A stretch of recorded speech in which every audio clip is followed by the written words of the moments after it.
جیسے پاکستان میں سیلاب آیا ہوا ہے، مشکل ترین حالات ہے، کہا جاتا ہے کہ دین اسلام ایک مکمل ضابطۂ حیات ہے،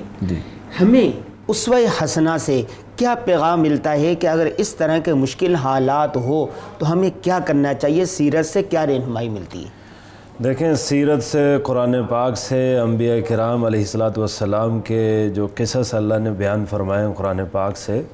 ان میں دو تین چیزیں. ایک چیز تو پہلی یہ ہے کہ مسلمان کو اتنا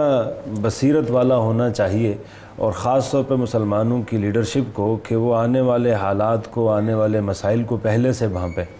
میں ایک قصہ اس میں جو سناتا ہوں، جو حضرت یوسف علیہ السلام کا قصہ عجیب ہے کہ اس کو خود اللہ نے احسن القصص فرمایا ہے، اور بقیہ انبیاء علیہ السلام کے جو قصے بیان ہوئے ہیں وہ جزوی، بعض بات کسی ایک صورت میں، بعض کسی ایک جگہ پہ،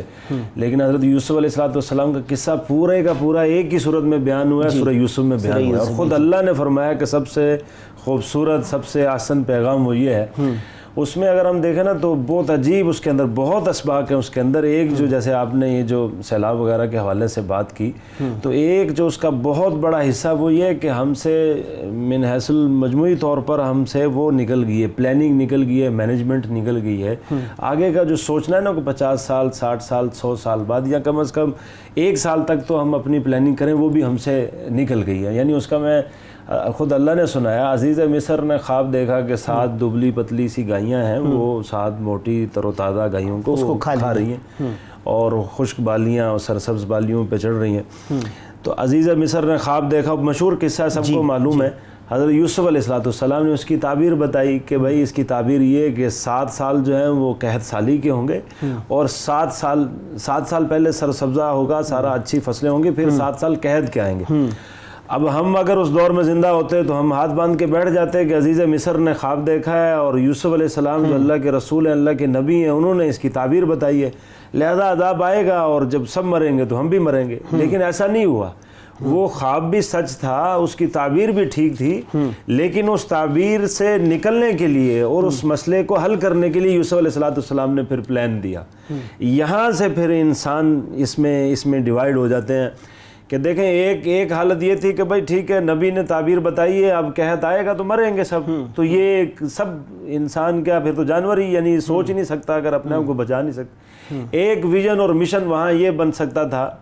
کہ بھائی نہیں، ایسا نہیں ہے، ٹھیک ہے، یہ تعبیر بھی ٹھیک ہے، خواب بھی ٹھیک ہے، لیکن ہمیں کچھ ایسا پلان کر لینا چاہیے کہ یہ جو 7 سالہ قحط آئے گا اس میں ہم لوگ بچ نکلیں.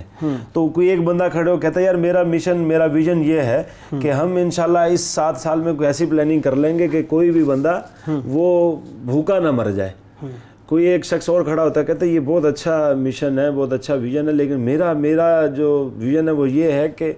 اس دورانیے میں کوئی بھی انسان بھوکا سوئے بھی نہ، یعنی ہر روز کھانے کو مل جائے. ایک تیسرا شخص کھڑا ہوتا ہے، وہ سوچتا ہے، یعنی ایک ہم سپوزیشن پہ جا رہے ہیں، وہ یہ کہتا ہے کہ نہیں، آپ نہیں، مصر نہیں، آس پاس کے لوگوں میں بھی کوئی بھوکا نہ سوئے. تو اسی کو دیکھیں، جب پلان کیا، یوسف علیہ السلام نے پلاننگ دی، تو پھر عزیز مصر، یہ مصر میں تو خواب دیکھا گیا، مصر میں جو پلاننگ کی گئی تو پھر شام سے بھی لوگ غلہ لینے آئے نہیں آئے. حضرت یوسف علیہ السلام کے بھائی شام سے غلہ لینے کے لیے مصر میں آئے، اپنے لوگوں کو بھی محفوظ کیا، آس پاس کے لوگوں کا بھی خیال کیا. وہ سب سے پہلا جو فوڈ پریزرویشن میتھڈ دیا وہ حضرت یوسف علیہ السلام نے دیا کہ بھائی جو غلہ آئے گا 7 سالوں میں، گندم آئے گی، دیگر جو چیزیں آئیں گی، ان کو ہم گندم کی بالیوں ہی میں رہنے دیں گے. آج ہم لوگ ہے نا پنجاب میں کلچر و سیلوز، پنجابی میں جس کو وہ بولتے ہیں پڑولا بولتے ہیں، سیلوز، اس میں گندم کو ہم سٹور کرتے ہیں، پھر اس کو اوپر سے مٹی سے اس کو لیپتے ہیں تاکہ کہیں انسیکٹ اٹیک نہ ہو جائے اور وہ نہ لگ جائے، کیڑا نہ لگ جائے اس کو، اور اتنے جتن کرنے کے باوجود پھر بھی وہ لگ جاتی ہے. لیکن یوسف علیہ السلام نے سب سے پہلے پلان دیا کہ بھائی گندم کو اس کی بالیوں میں ہی رہنے دیا جائے، اور جتنی ضرورت ہو اتنا نکال کے استعمال کرتے رہیں، اور 7 سال تک وہ غلہ بھی محفوظ رہا، لوگوں کی پرورش بھی کی، لوگوں کو غلہ بھی دیا، کھانے کا سامان بھی دیا. تو سب سے پہلے مسلمانوں کو اس پہ اوور آل آنا چاہیے کہ وہ اپنا ویژن، مشن کلیئر کریں. اپنا ایک نصب العین بناتے ہیں، پھر اس کے لیے رستہ طے ہوتا ہے، مشن طے ہوتا ہے کس راستے سے جائیں، پھر اس کے مطابق پلاننگ ہوتی ہے۔ تو سب سے بڑا جو سبق ہے سیرت کا، حضرت عمر رضی اللہ تعالیٰ عنہ کے زمانے میں جو قحط آیا اس کو ہم دیکھ لیں کہ اللہ کی طرف متوجہ بھی ہو، اللہ کی طرف بھی توجہ ہو، توبہ استغفار بھی ہو، اللہ سے مانگنا بھی ہو، اور اس کے جو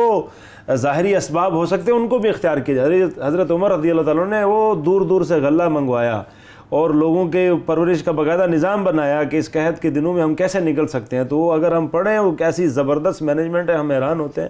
کہ کیسے اللہ نے ان کو کیسی بصیرت دی تھی، اور سب کچھ کر لیا تو تھوڑا سا اس میں کمی آئی مانگنے میں، تو اس پہ بھی خواب میں مطلع کیا گیا کہ اللہ کی طرف بھی رجوع آگے سے آگے بڑھ کر ہو۔ تو یہ جو آج کل جیسے استاد صاحب فرماتے ہیں نا کہ بحث ایک ہے کہ مس مینجمنٹ ہے یا عذاب ہے، تو یہ دونوں چیزیں ایک بھی ہو سکتی ہیں، یعنی مس مینجمنٹ بھی ہے، اس